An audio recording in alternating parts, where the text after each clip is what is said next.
Okay, ladies and gentlemen, I'm very happy to welcome you to the 25th EIIW Anniversary Workshop. Initially, it was a postponed hybrid workshop planned to be held in Frankfurt, but the Corona situation finally brought the decision that it would be more adequate to have a full Zoom format. And so I can welcome you here then to regional integration, climate policy innovations, and reforms of international organizations. I think that's a very interesting topic. We are glad that so many friends and excellent researchers could come and will participate here in this workshop. So now the technical setting is we have 50 minutes for each session, 30 minutes for the paper presented, 10 minutes for the discussion, and then 10 minutes for general discussion. Everybody has a discussion except Alfred Schipke, who will speak from Boston, and it's actually kind of a luncheon speech. But we are very happy to have him with us. He is teaching at Harvard. He was for many years very successful as the IMF had in Beijing before in other places, and he is now moving to Singapore for the IMF, and again, wonderful to have him here on board. And I would hope that the whole workshop in the end will result in a special issue in early 2022. So we must have the final papers, I would say, by end of February 2022. So we will have special editors here, and I think this should be a timely contribution to important topics and issues of international economics. Let me say that the European Institute for International Economic Relations was created originally in Potsdam. Then I was teaching and conducting research at the University of Potsdam. I had switched from the University of Münster in Western Germany to this wonderful new university. To a large extent, it was then a new university, at least in economics, in Potsdam. And when I started there, there was really this spirit. Of course, we had just completed German reunification, and then it was just natural that, of course, that a university such as that in Potsdam should also have a faculty of economics and social sciences. And I must say there was a wonderful spirit among the colleagues. We had very motivated students, both from Western Germany and from Eastern Germany. And of course, in the 1990s, we had a lot of, how should I say, of research projects, some of which were for the European Commission or for well-known foundations. So we had projects with a focus on systemic transformation, and also to some extent, I remember we had projects on innovation, on economic growth, and of course also on economic integration. the EU accession countries, including to some extent the former GDR. I mean, bringing this group of countries into the European Union, that was quite a challenge. And actually, there was another topic then, which was exciting from an economics perspective. At least I myself and, for instance, Cornelius Clark were thinking. And this was the liberalization, privatization, and internationalization of telecommunications. The European Commission had decided that as of 1998, fixed line network operation and voice telephony would be liberalized. And with Cornelius Clark, I published, I think, a really interesting monography. We covered most issues, I guess, in a rather adequate way. And for years to come, I must say, I had always a research focus on what is called today information communication technology. And of course, as telecommunications, ICT is very innovative. Then this Schumpeterian perspective always was part and parcel of our analysis. I should say that I'm very grateful to my team then in Potsdam, and as of 2001, when I had moved to Wuppertal, and the Institute actually moved with me to my team then also in Wuppertal.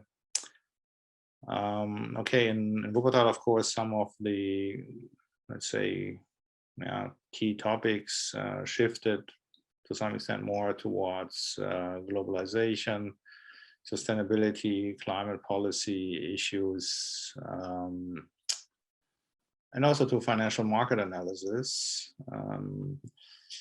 I should say that we received support from many companies, foundations, and we also conducted research, for instance, for the German federal government, for the European Commission, the European Parliament. I had been invited by the UN, by the IMF, and so on, and I always was grateful to learn on these occasions, often conferences, workshops, and I met new colleagues and benefited from presentations, discussions, and so on.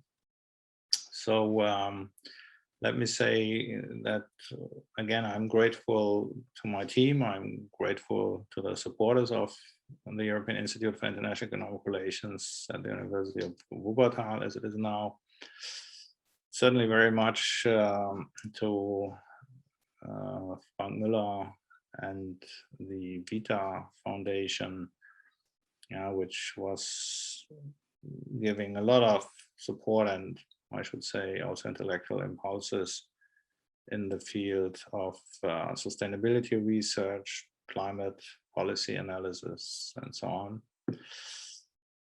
So in many fields, our expertise was limited and still is limited, but I think we have a wonderful international network. We have colleagues in, I would say, all major international organizations in the economics field. And often I would say, okay, why don't we ask our colleagues or research partners in Europe, in Asia, in North America, or elsewhere?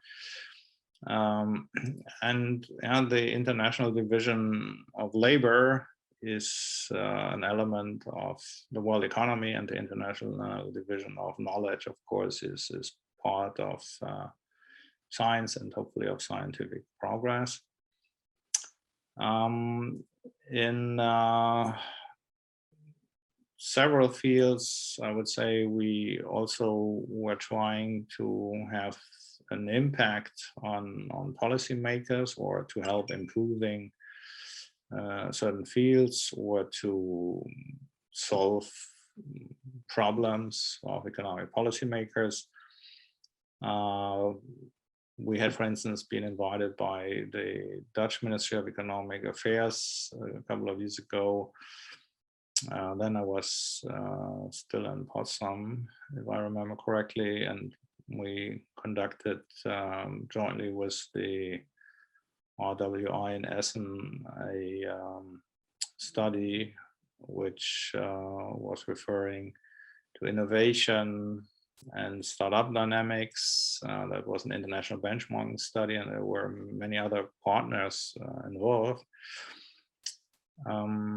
So yeah, this is just one example, and I might mention that the IMF, for instance, or the UN and various government and institutions invited us, or sometimes personally, just myself, or as recently in the case of the Swiss National Bank, Werner Röber and myself, with the EIIW paper number 300, we had been invited to present the paper, which is the first DSGE model, which includes foreign direct investment and multinational companies activity. So we were invited to Zurich, and as so often, I must say, I was very grateful. In this case, I can say we were grateful for the discussions, for the feedbacks, and we hope that sharing new ideas, having interesting, sometimes of course controversial discussions, that is useful. And I might also mention that occasionally we also really were part of, let's say, the transition process, transformation progress, for instance, in Poland and to some extent in Russia. So, for instance, the Gorbachev Foundation of North America had invited me twice, and I met actually the former President Gorbachev, I think once in Boston and once in Linz in Austria. In the context of an international workshop. And with George Yarrow from Oxford University, I was active in an EU-sponsored project which concerned economic transformation and modernization in Poland, in the sectors telecommunications and in the energy sector, actually in electricity. I would argue, hopefully we often gave interesting and important impulses for adequate reforms. We were trying to explain to policymakers what are the pros and cons, and what is often then the best option. And of course, in the end, the policymakers have to decide themselves. I should say that I'm also grateful to all those who were my PhD students. I benefited a lot from their research, from discussions with young researchers, and both in Potsdam and Wuppertal, previously also in Münster, and before that actually in the US at AICGS, Johns Hopkins University. I always enjoyed the scientific debate. I would argue that some of our proposals, in this case actually my proposals, are still not implemented. For instance, to come up with an efficient rating system which would not have ratings as a private good, but organize it rather as a public good. Basically the proposal, the idea is very simple, and I think would be very, very powerful, because all those companies who want to get a rating, they would be part of a pool. So there's then a kind of a two-stage financing, and then the bill which has to be paid in the end for the ratings is then shared on a pro rata basis, but there's no direct financial link between those who want the rating and those who make the rating. So that would be, I think, really much better than the system we have now or we had before the banking crisis. Okay, we often had guest researchers, and I would say, again, just wonderful to have this exchange of thoughts. I would very much encourage the younger generation of researchers to continue this type of activity. And I'm absolutely convinced, for instance, that we cannot achieve global climate neutrality by 2050 if we would not have broad scientific and to some extent, of course, also political cooperation between Europe, the US, China, Japan, let's say G20 countries, and many others. That does not mean that we would ignore critical conflicts, maybe trade conflicts or US-Chinese conflicts about intellectual property rights, or maybe EU-China conflicts. But I would hope that there is enough room for intellectual cooperation and, to some extent, I would say, overcoming, for instance, the corona pandemic and the climate change policy challenges. This can only be achieved if there is a critical minimum of cooperation. Okay, this is all what I would want to say when I look back at 25 years of successful, sometimes award-winning research at the European Institute for International Economic Relations. I very much hope that we can continue our work for many years, hopefully decades to come.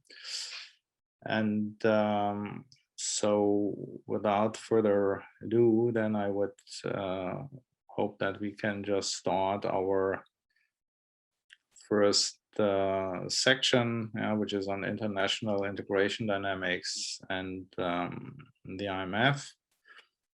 And we have other sections, of course, including climate policy innovations and the reforms of international organizations and global stability. In the end, we will have also a panel discussion, which actually is in German, will be in German, and will be on the question of efficient climate change policy and the role of green financial markets.